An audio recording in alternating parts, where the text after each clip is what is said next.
do Pai, do Filho e do Espírito Santo. Amém. Inspirai, Senhor, nossas palavras e ações, para que em vós comece e termine tudo o que nós realizarmos. Olá, pessoal, tudo bem? Seguindo o nosso itinerário pelo caminho pascal, em nosso vídeo de hoje queremos começar a adentrar no mistério do tríduo pascal de nosso Senhor morto e ressuscitado. O tríduo da paixão e da ressurreição do Senhor brilha como o ponto mais alto de todo o ano litúrgico. Ele começa com a missa vespertina da ceia do Senhor, que lhe serve de prelúdio, tem seu centro e clímax na vigília pascal, a mãe de todas as vigílias, como explica Santo Agostinho, que abre o tempo pascal com o retorno do glória e do aleluia, e acaba nas vésperas do domingo da ressurreição, dia que, aliás, constitui o primeiro do tempo pascal. O tempo pascal, por sua vez, se estende por 50 dias, entre os domingos da ressurreição e de Pentecostes, e deve ser celebrado com alegria e exultação como se fosse um dia só de festa, ou melhor, como indica Santo Atanásio, como um único e grande domingo, disposição que já a oitava da Páscoa pretende assinalar. A celebração do tríduo pascal da paixão, morte e ressurreição de Cristo evoca os fatos finais da vida terrena de Jesus e revive e atualiza a nossa participação na passagem das trevas para a luz. Com essa celebração, se torna presente e se cumpre o mistério da Páscoa, isto é, a passagem do Senhor deste mundo ao Pai. Com a celebração deste mistério, a Igreja, por meio dos sinais litúrgicos e sacramentais, associa-se em íntima comunhão com Cristo, seu esposo. Celebramos o caminho pascal de Cristo e fazemos também nós o nosso caminho pascal. O primeiro dia, como indicado, é a quinta-feira, em que celebramos a missa da ceia do Senhor. A tarde da quinta-feira da Semana Santa inaugura então o tríduo pascal com a missa da ceia do Senhor. Nela são recordados os mistérios da instituição da Eucaristia, da instituição da ordem sacerdotal e do mandato do Senhor sobre a caridade fraterna, conforme indica a Paschalis Solemnitas número 45. Mas é a memória da instituição da Eucaristia que marca esse momento celebrativo. Tanto que mesmo o lava-pés é também orientado para a Eucaristia. A Eucaristia, então, ressignificação por Jesus da Páscoa de Israel, surge como o primeiro passo e o definitivo espaço do novo culto que ele institui na véspera da sua paixão. Nesse sentido, Cristo estabelece que é o seu próprio corpo, o corpo de Cristo, o centro do novo culto, o culto cristão. Segundo a antiquíssima tradição da Igreja, aliás, neste dia são proibidas todas as missas sem povo, dada a sua relação com a origem e a natureza da Igreja. Um aspecto que gostaríamos de salientar é o fato de o Senhor Jesus ter transformado todos estes eventos que celebramos no tríduo pascal em atos de oração. Aliás, se olharmos atentamente, a oração aparece na vida inteira de Jesus como uma espécie de delineador para a sua existência. Nela transparece a sua fé, nela é originada toda a sua atividade, nela suas escolhas se definem, suas opções fundamentais vão sendo suportadas, e assim os acontecimentos essenciais do seu caminho, nos quais progressivamente se desvela o seu mistério, aparecem como acontecimentos todos que brotam da oração. E a instituição da Eucaristia deve ser compreendida nessa mesma ótica.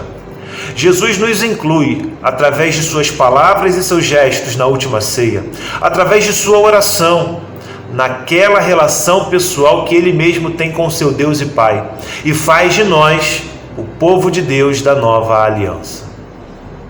A instituição da Santíssima Eucaristia na noite anterior à paixão não pode ser vista como um ato cultual qualquer, mais ou menos isolado. Ela é a conclusão de uma aliança, e como aliança é a fundação concreta de um novo povo, que se torna povo por sua eleição de aliança com Deus. Poderíamos também dizer, mediante o acontecimento eucarístico, Jesus incorpora os discípulos, nos incorpora em sua relação com Deus e com isso também em sua missão que está dirigida para os muitos, para a humanidade de todos os lugares e de todas as épocas. Esses discípulos se tornam povo através da comunhão com Deus. A ideia de aliança do Antigo Testamento, que Jesus incorporou em sua pregação, recebe um novo centro: sermos um no corpo de Cristo, conforme explica o Papa Bento XVI. É, pois, através da comunhão com o corpo de Cristo, a Eucaristia, que tomamos parte na comunhão que Ele mesmo tem com Deus. Interessante a gente perceber que os textos litúrgicos dessa missa, da Ceia do Senhor na Quinta-feira Santa, em específico, e especialmente os do Missal, insistem na entrega de Cristo para a nossa salvação. Jesus cumpre o ritual da Páscoa judaica, conforme a indicação do Êxodo e do Salmo, oferecendo o seu corpo no lugar do antigo cordeiro e derramando seu sangue para selar a nova aliança, conforme a carta aos Coríntios. Lavando os pés dos discípulos, manifesta o amor até o extremo, conforme o Evangelho de João. O prefácio e os textos da oração eucarística sublinham a identidade entre a entrega de Jesus e o memorial no qual se realiza a obra da nossa redenção.